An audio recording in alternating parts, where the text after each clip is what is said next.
Today, we're jumping into a book that has genuinely changed millions of lives, Don Miguel Ruiz's The Four Agreements. Now, this isn't just another self-help book. It's more like a powerful game plan for personal freedom. It's all based on the ancient wisdom of the Toltecs, who were this incredible society of scientists and artists in ancient Mexico. So get ready to find out how you can finally break free from those limiting beliefs that cause so much suffering and find some real, lasting happiness. Okay, so let's get right into it. The main idea here is that our lives are pretty much run by a huge set of agreements we've made with ourselves, with other people, with society. The thing is, most of these are running in the background, totally unconscious, and they're almost all based on fear. This book offers a really practical code of conduct. 4 new, powerful agreements to adopt that promise to completely change how we experience life by swapping out those fear-based rules for ones rooted in love and freedom. So here's our game plan. First, we're going to dig into the core problem the book talks about, which it calls the dream of the planet.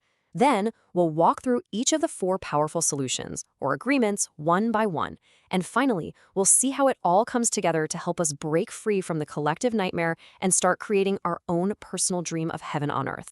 All right, so first up, what's the actual problem we're trying to solve here? Well, according to Toltec wisdom, the second we're born, we're dropped into what's called a collective dream. This isn't some mystical thing. It's just the sum of all of society's rules, its beliefs, its religions. We didn't choose any of it, but bam, it was here when we got here. And way too often, this dream is packed with fear-based rules that start limiting who we really are from day one. And the book has a really powerful word for this process: domestication. And yeah, it's just what it sounds like. Just like we train an animal with treats and punishments, we get trained as kids by our parents, our teachers, our culture. We learn to follow the rules to get the reward, attention and approval.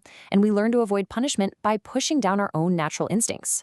Eventually, we get so good at it, we don't even need anyone else to do it. We start domesticating ourselves, always chasing this impossible image of perfection. Now, this is where it gets really interesting and kind of sad. This whole domestication thing creates this massive war inside our own heads. We develop this inner judge who has memorized the entire book of law and is constantly criticizing everything we do. And at the same time, we have this inner victim who just soaks up all that judgment, feels like we're never good enough, and carries all the blame and shame. It's this vicious, nonstop cycle of self-abuse where we literally become our own worst enemy. All this internal chaos, this constant chatter from the judge and the victim and all our other conflicting beliefs, the Toltecs had a name for it: the metote. Just picture a thick fog in your mind, with 1,000 different voices all yelling at once, pulling you in every direction. That's the metote. It's this state of mental confusion that stops us from seeing what's real, or even knowing who we truly are underneath all that noise. And according to the book, this is why so many of us are living in a dream of hell. A personal life ruled by fear, conflict, and just endless drama. So, the million-dollar question is, how do we get out of this mess? How do we quiet down that mitote and actually find some peace? Well, according to the Toltecs, the journey to freedom starts with the first, and you could argue the most important, of the 4 agreements.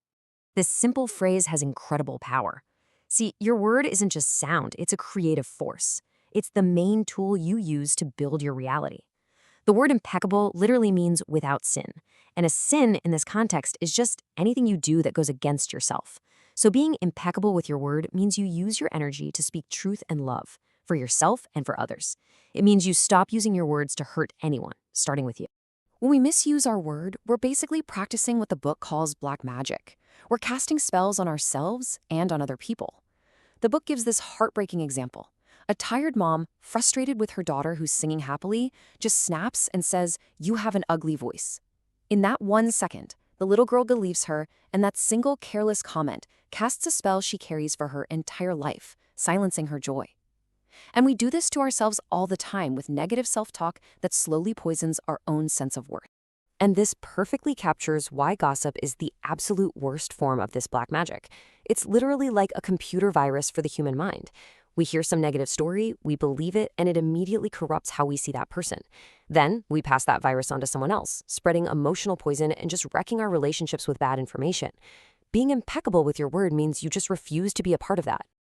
Okay, let's move on to the second agreement. This one is all about building up our defenses against that exact poison.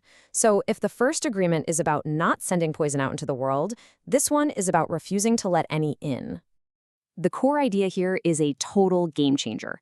Nothing other people do is ever because of you.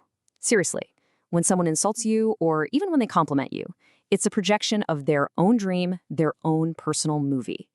Their words and their actions are all about the agreements they've made with the world. It's a reflection of who they are, not who you are. Just take a moment and really let that sink in. What if that nasty comment from a coworker or that amazing praise from your friend, what if none of it was ever really about you? When you truly get this, you become immune, you become bulletproof. Their words just can't hurt you anymore because you understand they're living in their own world and you're just a character in their story. I mean, making this one a habit gives you a huge amount of personal freedom. When you're no longer the target for emotional poison, you stop suffering over stuff that was never your business to begin with. Anger, jealousy, all that stuff, it just starts to fade away because it's rooted in taking things personally. You can literally walk through hell with an open heart because you know their poison just can't touch you. All right, this next agreement gets to the root of so much drama and misunderstanding in our lives, and it usually works hand in hand with taking things personally. The big problem with making assumptions is that we believe they're the absolute truth. We make assumptions about what people are thinking, we take it personally, and then we react by sending emotional poison right back at them. We literally invent whole stories in our minds and then get mad about the story we just made up. It's a recipe for disaster. We have all been caught in this cycle. You assume your partner knows what you want without you having to say it.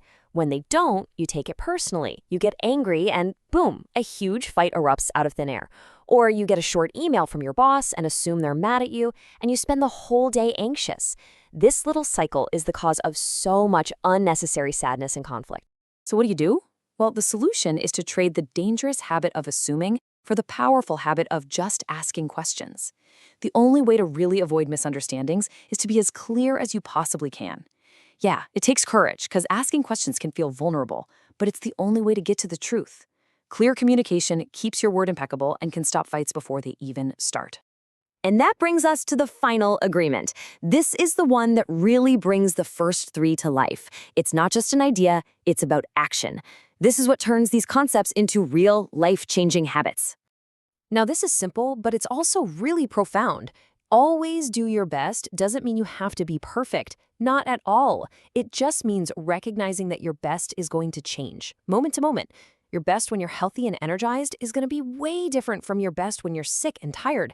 It's about giving it your best shot in whatever situation you're in, and then letting it go without judging yourself. The key here is all about balance. If you try to do more than your best, you just burn yourself out. You fight against your own body, and you end up doing worse. But if you do less than your best, you swing the door wide open for that inner judge to come in and just beat you up with guilt and regret. By simply doing your best, no more, no less, you give the judge nothing to work with. You finally break that cycle of self-abuse. Okay, so after looking at the problem and the 4 big solutions, what's the end game here? What's the whole point? It's all about taking back your power to consciously create a completely new reality for yourself. See, these 4 agreements are so powerful because they're not just separate ideas. They work together. They reinforce each other. Doing your best helps you be impeccable with your word. Not making assumptions helps you not take things personally. Together, they give you the tools and the energy you need to break the thousands of old, fear-based agreements that have been secretly running your life. Every time you break one, the power you gave it comes right back to you. And this is really the moral of the whole story. By practicing these agreements, you stop the war inside your head. You stop judging yourself. You stop taking things personally. You stop making assumptions, and you just do your best. You start to shift your entire reality from one based on fear and suffering to one that's full of joy, freedom, and love. You become the creator of your own dream. The path the Toltecs laid out is a direct route to personal freedom. It definitely takes practice and commitment, but the reward is a life lived with a sense of peace and grace. And it leaves all of us with one really profound and empowering question to think about. What new dream will you create?